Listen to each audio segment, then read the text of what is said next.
The problem is not that people dies. This is not the question in Sirat. It's normal that people dies. It's not a question. We will die. You will die. So accept it. The question is, how are we gonna die?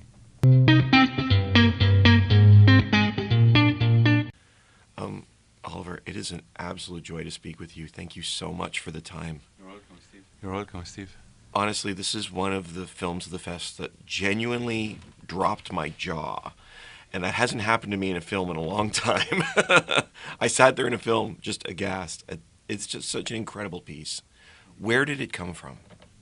It's difficult to make archaeology about the intentions that you have when you make a film.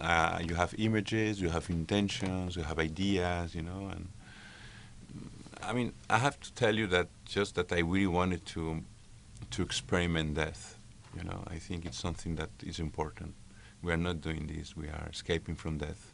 And I think as a society we need to have these ceremonies, this rite of passage where we look inside, when we are confronted to ourselves, I think Sirat is a intense movie. It's hard sometimes, but I think it's healthy.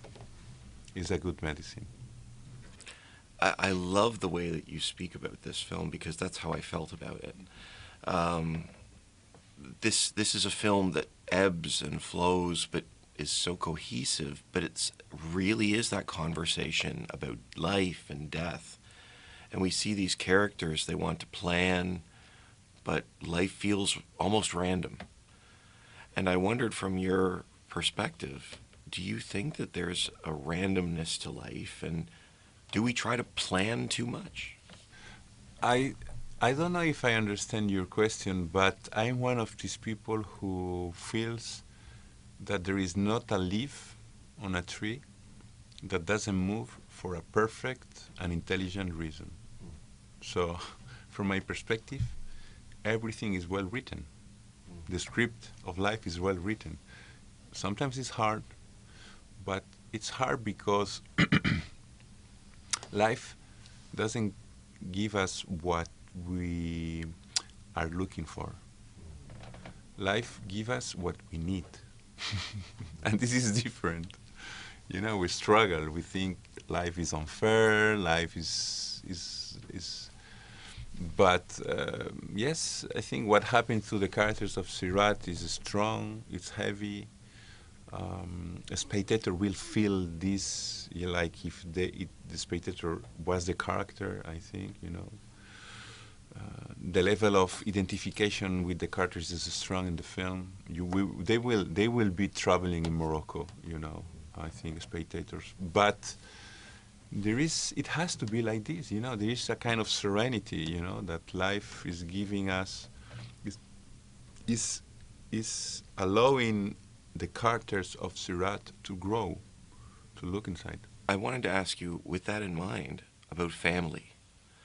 Because it feels like there's two types of families in this film. The family that you're born with, and the family you find. And at one point, one of the characters says, I prefer this family. I respect both families. I think that it's a challenge, obviously, our blood family, and we have to honor this, and it's perfect. Even if we struggle with our own families, it's perfect to understand things, to develop things. But I totally understand also people who needs to escape and build another family. In any case, I think all human beings, we are broken. We have a wound since the childhood, and in that dimension, we are all the same. We are the same family. No matter the gender, the race, the country, the cultural issue. And I think Sirat talks about this. It's like talking about this future where life, or this present where life is pushing you to the abyss and asking you, who are you? Who are you? What is to be a human being? And the answer will be taking our hands with more strength.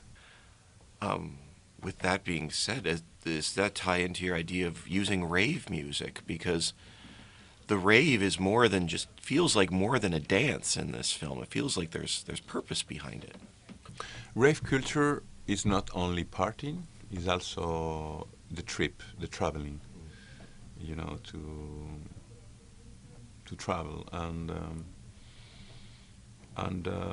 yes, I mean, I feel a lot of admiration by these people. You know, they know to do everything. They know about mechanics, construction, languages, medicines. You know, do you have a problem in your stomach? They are looking for herbs. You know, they know what you have to do. And they have radical coherence.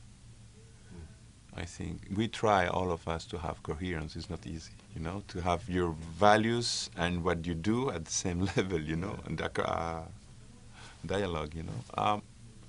And another thing that I admire from them, that I learned, is that, you know, a rave, it's something that we were doing for thousands and thousands and thousands of years, human beings. It was a ceremony.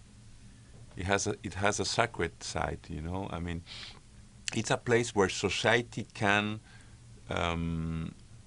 purge their ghost, where society can purify his energy, where society can make a catharsis and clean this energy in order to don't use it on the day life, you know. So yes, I was. That's what it was important to shoot a real rave.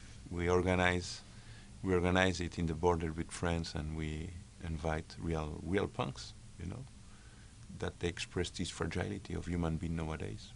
Well, so, I mean, you invited real ravers into this and just said, let's create this together. Yeah, they knew we were doing a film. Uh, the deal was, we won't stop the music in 3 days, they told us. And we were like, super, don't stop the music, because we don't want that reality adapts to cinema. That is what happened often. No, we want to adapt ourselves to this fragile, beautiful reality, you know. And yeah, they were really generous with us. And I think it's a good portrait of humanity nowadays, you know. A little bit lost. We are looking to the sky. We don't have all the tools, you know, to jump, to go to the sky, you know, but we try, and this is beautiful. We try to transcend everybody, you know. Once doesn't want to transcend, you know, they want to keep sleeping, but I'm still really confident with human being. What I wanted, oh, I'm just so floored by this. Thinking of the collaborative nature of this, I wondered if that was the sort of process of working with these actors, because you're out in the middle of nowhere, working with them. Was there a collaborative spirit working with the team? My films take me a lot of time. I do a film each 5-6 years, and it's okay. I don't want to go faster. So, for example, I work with non-professional actors a lot, so you need time. I always invite them to my home. I'm living in the countryside, and I have a kind of place where we can make rehearsals. So I'm digging with them for a month, you know. First, in order to get familiarized with cinema, with cameras, and also to build a new family, you know. All that is behind the camera, you will feel it in front of the camera.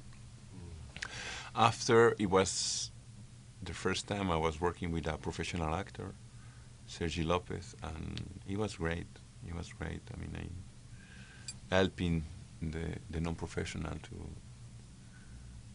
to jump into the abyss. Pivoting back to the film's themes, I don't think I've seen a film that has dealt with the topic of last words. You know, these characters talk about the last thing that they're going to say, or that they either did say, or the things that they hope they said. Why was that important for you to include in the film? In my practice is about this, about dying with dignity. My life is just a process to prepare myself, you know, to stop to cry or to.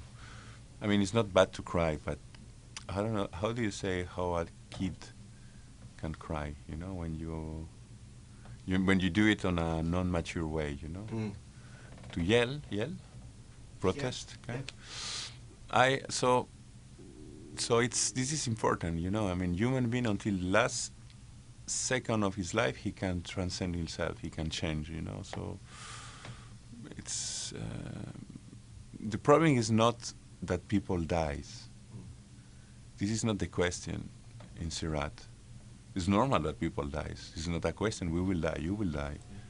So accept it. The question is, how are we gonna die?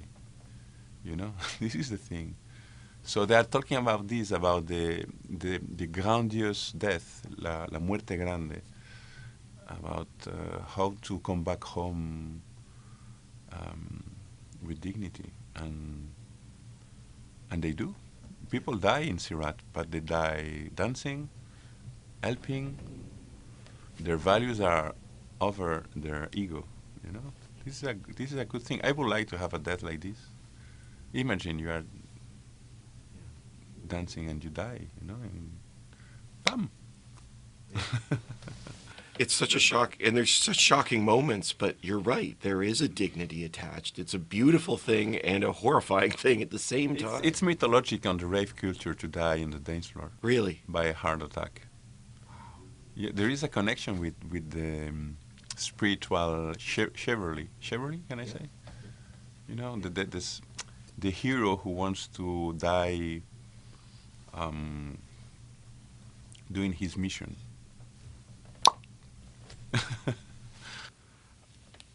Oliver, Sirat is incredible. It's an incredible film. And this conversation... It's not just a film. I mean, I'm a filmmaker, but what I'm astonished is that people say to me it's a ceremony. It's not just a film. It's a rite of passage itself. I think, and I like this. I think there is a path there.